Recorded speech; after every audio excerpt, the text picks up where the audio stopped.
I thought today, recently I've been out promoting my new book, Mathematicians in Love, and also I have two new books out, Mathematicians in Love, a novel, and Man Professor, a book of stories. And at the other appearances I've been focusing on reading, and I thought today I would do something a little different and talk more about my life as a writer. And I'm not exactly sure what I'm going to say, but when I'm done, then I'll know. When I was growing up, I always wanted to be a scientist, but I also really liked to read. I liked reading science fiction a lot. And I think for me, the book that was sort of a turning point, there was a book by the author Robert Sheckley called Untouched by Human Hands, a book of stories. And I was also reading the usual kinds of science fiction, Heinlein and Asimov. And but there's something about Sheckley that it sort of opened some door in me, and I thought, this is something I would like to write like this. And the thing that I liked about his books were that the characters were sort of like real people, and they weren't these impossibly intelligent people, or especially good people. They were, sneaky and full of self-doubt. There's a famous story of his that I've been thinking about this week, actually. It's a story called Specialist. And there's this alien spaceship, and it's like an organism. It's sort of made of a bunch of aliens that are sort of stuck together. And some of them they're symbiotic sort of things. And some of them are the engine, some are walls. One is the eye, one is the thinker, one is the talker who plugs into all the others and helps them communicate with each other. And a photon storm kills their pusher, which is the alien guy who's responsible for making them go faster than light. And so they limp to planet Earth and land, and there's some guy camping, and they pick him up and bring him into the spaceship and say, okay, we recognize the type of alien that you are. You're a pusher. You need to push our ship to faster than light speed. And he, being a Sheckley character, is completely dubious and frightened and anxious. And then somehow he realizes he knows how to do it by reaching down into his fear and doubt. And that struck me as such a perfect touch. Fear and doubt. This well of fear and doubt that he found within himself. Because a lot of times when science fiction writers write, in a way they're writing about writing. And in a way it's the thing that lets an author push faster than the speed of light and get out there is maybe to some extent a well of fear and doubt within themselves, where you're anxious about reality and you want to try to write about a better world. And I often actually end up, when I'm writing, I very commonly, in my books, my characters leave this world and they go into another dimension, or they fly somewhere, and they travel to a different world. And in a way, that's a symbol of what I'm doing when I'm writing a novel. I'm leaving this world, and I'm going off into the world of my novel. And so that's, I like to do that. I started writing science fiction, well, I guess the first novel I wrote was I was about 30 years old. And I had been writing mathematics papers. I got a PhD in set theory and mathematical logic. And you write a paper and it takes you about 2 years to get it published. And then if you're lucky, maybe one other person reads it. And then I got this I managed this place of science fiction stories somewhere, and I had this little taste of it. I thought, well, gee, this is going out and it's being read by, maybe thousands of people. And they pay me, they don't pay me much, but they pay me something. And I don't have to go to conferences and kiss butt to get them to buy it. They're just going to buy it, because they like it or they don't like it. And I thought, all right, I'm going to look into this. And so then I started my first science fiction novel. At first I couldn't sell. It was called Space-Time Donuts. And then I wrote another one. It was actually serialized in a short-lived magazine called Unearthed. And they were devoted to premise that they would only publish authors who had never been published before. Although once you'd been published in Unearth, you were still eligible to appear again in Unearth.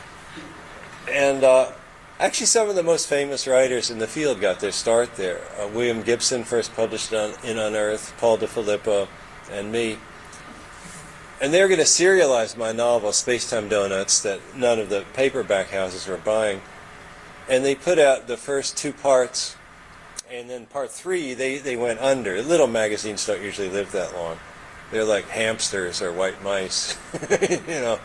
But then I ran into somebody years later who'd read the 2 parts. I said, well, you know, there was supposed to be a 3rd part. And he said, I thought it ended sort of abruptly. But then I was sort of lucky then. We were living in upstate New York, and I got a grant from the German government. They have this thing called the von Humboldt Foundation. And they pay researchers from all over the world to come to Germany and work there at a university. And it's sort of like the Germans are trying to buy goodwill, which they always are in short supply of, unfortunately, for Germans. Well, my mother's German. I have plenty of goodwill towards the Germans. But, so I was happy to go there. And best of all, I was working on this incredibly hard problem in mathematical logic called Cantor's continuum problem. And I got there and I pretended to be working very hard. And then I realized the head of the Mathematics Institute, as far as he was concerned, him helping me get the grant to come there, my duties were ended. Because now I was funded, the Institute was funded. He didn't actually care what I did while I was there. And that slowly dawned on me, and also the fact that I was not going to solve the continuum problem. I mean, Kurt Gödel wasn't able to solve it, and Rudy Rucker wasn't going to solve it either. So I said, well, I'm going to write a novel about the continuum problem instead. And so I wrote a novel called White Light. And that was about somebody that leaves his body and travels infinitely high. He finds this mountain that's infinitely high, higher than infinitely high. You go through infinitely many levels, and there's more of it. And then you go up another infinitely many levels, and there's still more. And it just goes on and on. And it's actually a model for what I'd been studying in set theory. In set theory, there's this infinite sequence of numbers. And so that was when I really started having fun with my science fiction, because I could take these complicated ideas that I'd learned in science and say, okay, now I'm going to take people, and I'm not going to put like pompous stuffed shirt Asimov type scientists in there. I'm going to put the scuzzy hippie types that I hang around with in there in this world. I'm going to have like real people, and they're going to have sex, and they're going to smoke pot, and they're going to curse, and they're going to listen to rock and roll. And that was what I wanted to do. And the book did get published, and it did pretty well. It got some really good reviews. And then I wrote another book for the same publisher called Software. And that also, I had this 2-year grant in Germany. I extended it for a year because I didn't have a job to go back to in America. I always had trouble finding academic jobs. So I wrote another novel there called Software. And that was about, there's an aging computer scientist, he's having heart trouble. In this case, I actually modeled him on my father, who'd had he'd had a bypass on his heart. And this was like in 1980, so he was one of the very first people to have a coronary bypass. Or not one of the very first, but it was the first few years they were doing it. And it was nowadays it's like your neighbor will go in and then he's back 2 days later. He says, oh yeah, I got a quadruple bypass, you know. But then it was like, you know, they open him up with a saw, you know, and it was just a really big deal. And his personality really changed. And he had this big scar down his chest. He left my mother. He was just out of it. And so I wrote a novel about a guy who looked like my father, where the robots sneak him off to the moon. He designed the robots, so they're grateful to him. They want him to live forever, but he has a bad heart. So they sneak him to the moon, then they open up his skull and eat his brain, which is a great scene. And then by that they extract all the software out of his brain. And this is 1980. Back then nobody even knew what the word software meant. You know, it wasn't like a word you hear all the time. And then they made a robot copy of him, and then took the software they've gotten out of his brain and put it onto the robot copy. And so then there was a robot copy of it. And that's an idea that probably you've seen ideas like this in science fiction movies and even on Star Trek. But when I wrote this book, nobody had ever thought of this idea. I mean, it sounds like an obvious idea now, but curiously enough, it took me, it was like really hard for me to wrap my mind around the idea of this happening. The idea of software is so unfamiliar, but the idea that you could take somebody's personality and put it on another platform. Like, whoa, that's just so complicated.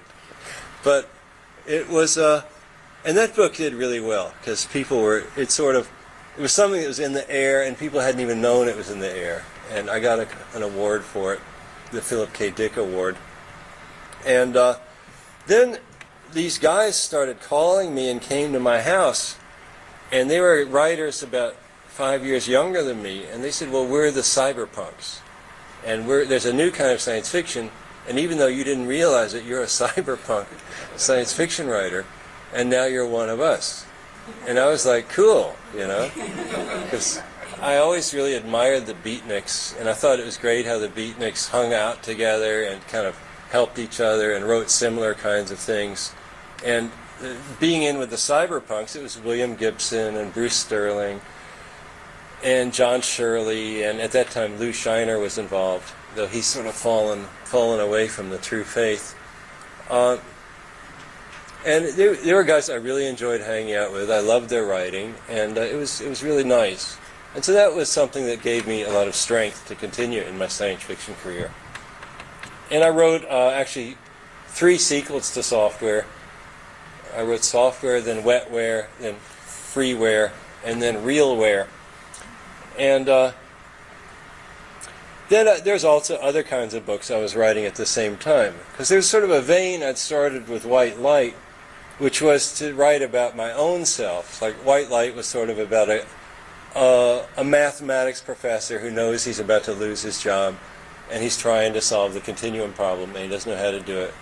And he has a wife and a baby.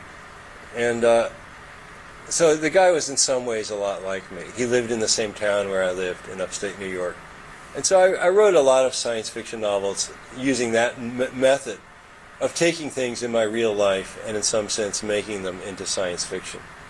And that I've made up a name for that genre of science fiction. Transrealism is what I call it. Realism, but then trans, because it's taking your real life and kicking it up a level by putting it into science fiction. And to me, that's a very fruitful way of writing. Philip K. Dick was sort of a transrealist science fiction writer. Like his book, that was a movie this year, Scanner Darkly. It was basically about a period when he was living in like San Rafael, with taking a lot of speed, and then street people living in his house with him, which doesn't sound very glamorous, but he transmuted that into a novel about a guy who's a double agent and doesn't realize it, and it's a very cool novel. Anyway, so all these years, although I've published about, I think, 28 books, I still don't get a huge amount of money for my books. There's a very strong power law distribution in how authors get paid. Like if here's Stephen King, and he's getting $1 million a book, and then the second guy is getting 100,000, and the next guy's getting 10,000, the next guy's getting 1,000, and the next guy's getting $100. It's just like this incredibly, and I used to be really bothered by that curve, but I looked into it, and it turns out it's called inverse power law distribution. It turns out everything in society is distributed that way. There's always like 10% of the people have 90% of the money. Okay, in Hollywood, 10% of the people, 90% of the roles. And I used to be bitter about it when I was younger,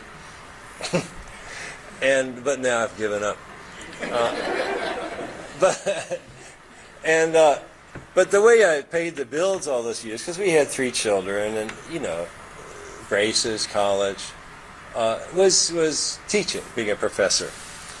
And most of the time, I was a mathematics professor for about half the time. And then when we moved to California 20 years ago, 1986, right before that I had been a freelance writer for about 5 years.